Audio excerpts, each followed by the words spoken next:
start with Colin. Next 12 months, I would say that the good cars are, from what I see, are continuing to go up. The cars nobody can prove or less desirable cars are on a flat line. The rare, low production, good stuff is on an upward trend. Okay, $100,000. What's the Corvette you buy? Shelby GT350. Kevin, what's your response? I agree with Collins. I think if you have the real deal type of car, especially a high option car, high horsepower, LE8s, 435s, LE9s, LS6s, ZR1s, ZR2s, whatever, I think you can command top dollar for those cars. The cars with no documentation, there will be a big black cloud over it, could be flatline, and just buy everywhere. And for $100,000, what would you buy? Honestly, today, I think the 68, 69, 435, LE9 cars, I think are a good bang for your buck because the majors are just, you know, just crazy now. 250,000 for a decent one. Okay, Jim? You know, if you turn on the TV or the radio these days, in this presidential election cycle, it's doom and gloom. You know, there's been 9 recessions since 1953. You can count on one every 5 years.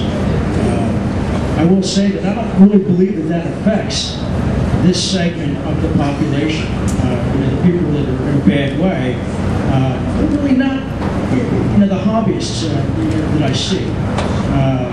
You know, that said, I was in Bloomington in '06 with my buyer who's here, and we were just kind of looking at each other, shaking our heads, saying, this is not going to continue.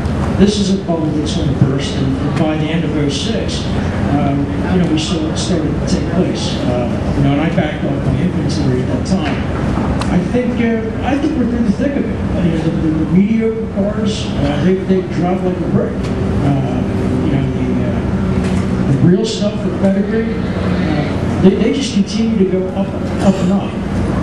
And I don't think we're going to see any more real appreciation at this point. $100,000, what would you buy? 69 435. Got some unanimity here. David, what's your prediction for what's your crystal ball for the next 12 months?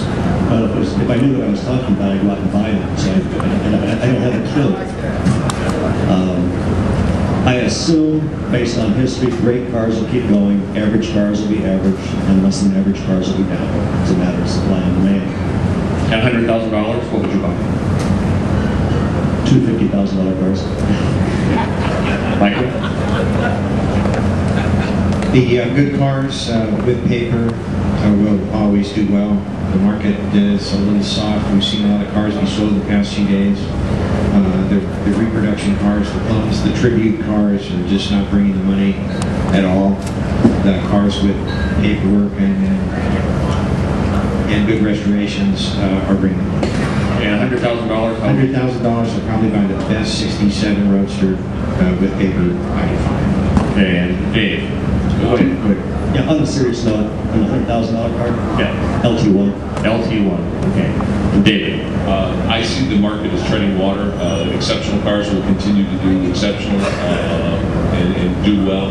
I agree with the consensus everyone here. Two things that are driving this market have been refi money and dead parents. There will always be dead parents, thank goodness. The refi's gone, and that's scary for for pretty much the lower end of the market. And my $100,000 choice, and it's a steadfast one, and you're not going to beat me out of this one. It's a 2008 and 45 grand in my pocket. Thank you very much. Before we close up, I want to remind you all.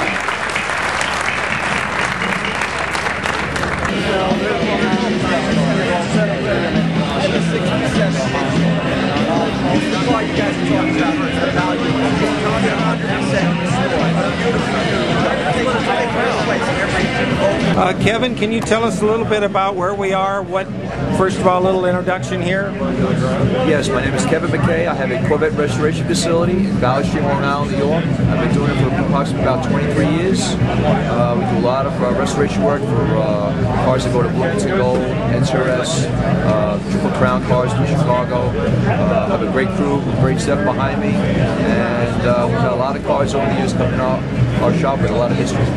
Yes, our viewers are always wondering if they're going to buy a Corvette, what first of all, what should I watch out for? Because I want some appreciation. What are the key factors? It's very important, in my opinion, you look at a Corvette, is body structure, frame structure, factory documentation, matching number of motors and stuff like that is very, very important. Because people want things besides driving and enjoying, they want them as an investment. It's very, very important. So I always like to go for cars that are more like a survivor type car. If you started getting into this hobby, maybe start with a late model Corvette and then work your way back.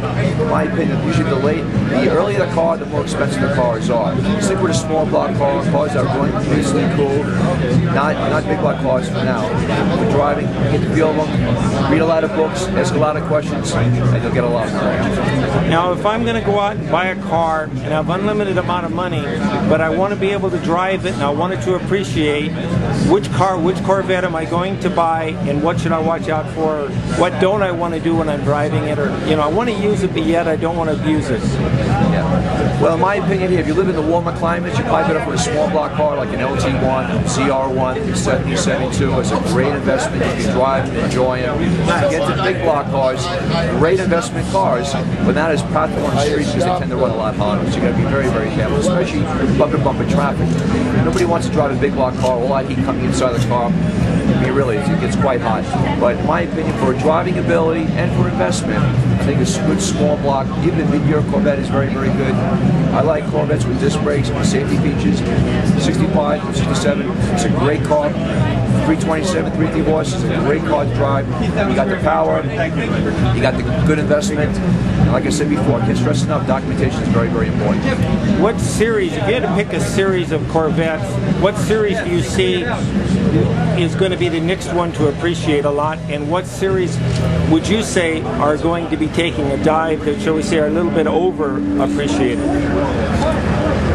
For investment cars, pick your favorite year with the highest particular horsepower, whether it be a fuel injection, whether it be a 396 4.25 horse 65, or 427 4.25 66, or 435. The highest horsepower of the year is the best investment.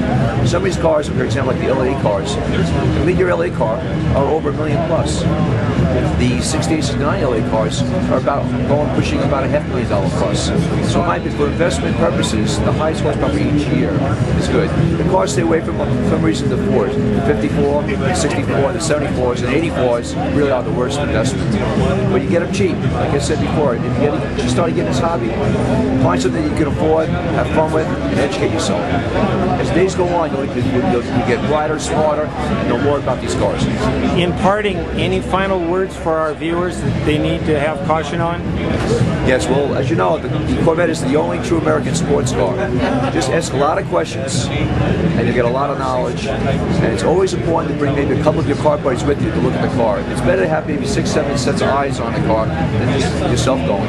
If you're not sure about something, the more questions you ask, the better off you are at the end. So, like I said, just be very careful, enjoy the hobby, and have fun. Thank you so much. Appreciate it.